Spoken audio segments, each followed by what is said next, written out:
अस्सलामु अलैकुम वरहमतुल्लाहि वबरकातुहू।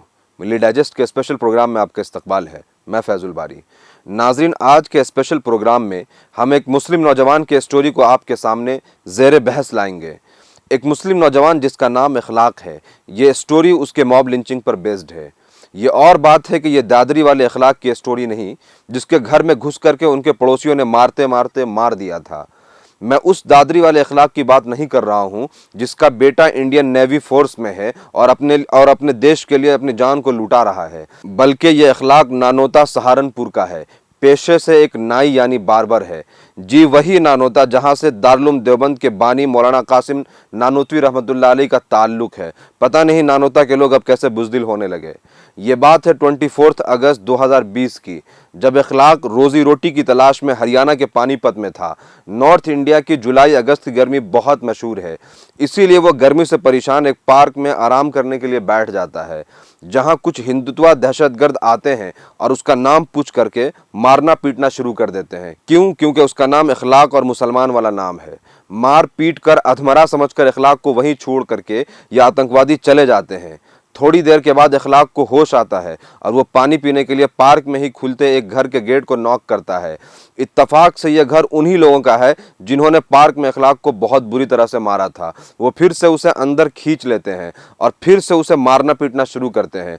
उसके एक हाथ पे 786 यानी 786 लिखा होता है, जो पता नहीं कैसे मुसलमानों का एक सिंबल बन गया है, जबकि इसका इस्लाम से कोई ताल्लुक नहीं है।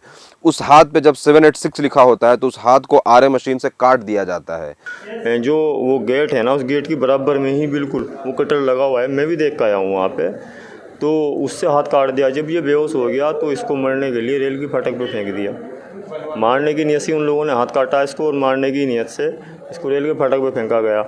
इखलाक और उसकी फैमिली कुछ दिन के बाद FIR करवाती है, मगर जिन लोगों ने उसे मारा पीटा था और उसकी जान लेने की कोशिश की थी, वही लोग उस पर दोबारा से FIR करवाते हैं और इल्ज़ाम लगाते हैं कि उसके घर के एक छोटे बच्चों को मोलेस्ट करने की कोशिश की थी। इखलाक के ऊपर पास्को एक्ट लगता है। फिर उन आतंकवादियों पर एक्शन होने के बजाय इसे ही 16 महीने जेल में गुजारना पड़ती है।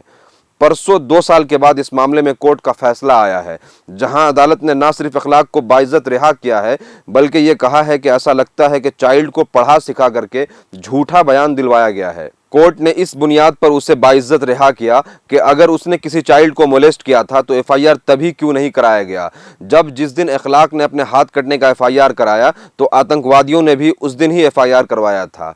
अब यह सोचिए कि राइट विंग मीडिया उस वक्त क्या कर रही थी।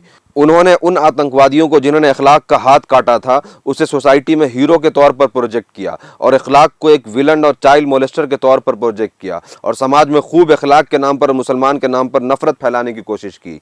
और इसी झूठे और फेक रिपोर्टिंग के बेस पर पुलिस और जुडिशियरी ने उसे 16 महीने तक जेल में रखा। तो यहाँ पर इखलाक के केस में एक बात आप गौर कीजिए कि न सिर्फ वो आतंकवादी जिम्मेदार हैं जिन्होंने इखलाक को मुसलमान होने की बुनियाद पर उसका हाथ काटा, बल्कि वो पुलिस वाले भी जिम्मेदार हैं जिन्होंने वन साइडेड कार्रवाई की, और वो अदालत भी जिम्मेदार है जिन्होंने सही से इन्वेस्टिगेशन न होने के बावजूद इखलाक को 16 साल जेल में रखा और उन आतंकवादियों को सपोर्ट किया। पता नहीं क्यों मुझे इखलाक और हिंदुस्तान के मुसलमानों के लिए इस वक्त एक शेर जहन में याद आ रहा है, उसी का शहर वही मुद्दई वही मुनसिफ, उसी का शहर वही मुद्दई वही मुनसिफ, हमें यकीन था हमारा कसूर निकलेगा। लास्ट में आप लोगों को बता दें कि जिन लोगों ने इखलाक का हाथ काटा था और उसकी मॉब लिंचिंग की कोशिश की थी और झूठा FIR करके जुडिशरी को गुमराह किया था, उन लोगों पर इखलाक का भी एक FIR है और उसके लिए SIT का गठन हुआ है और अभी जांच पड़ताल चल रही है और उम्मीद है कि सब कुछ लेपापोती करके बात को रफा दफा कर दिया जाएगा। भारत में इखलाक नाम के मुसलमानों की जो स्टोरीज है वो हिंदुस्तान के मुसलमानों की और भारत के मुसलमानों की रियल इमेज है, जहां एक तरफ एक इखलाक का बेटा देश के नेवी में देश के लिए जान लुटा रहा है और उसके घर में उसके पड़ोसी घुस करके दादरी वाले इखलाक को मार देते हैं, मारते मारते उसकी लिंचिंग कर देते हैं। वहीं दूसरी तरफ एक इखलाक है जो अपनी रोजी रोटी कमाने के लिए शहर जाता है, जहां उसको मुसलमान होने की वजह से उसको मारने की कोशिश की जाती है और उसका हाथ काट दिया जाता है और एक्शन आतंकवादियों पे होने के बजाय इसे ही 16 महीने जेल में डाल दिया जाता है। और इन सब के बीच देश के जो अमन पसंद सिटीजन्स हैं, जो इंसाफ पसंद यहाँ के नागरिक हैं, उन्हें कोई मसला नहीं होता है।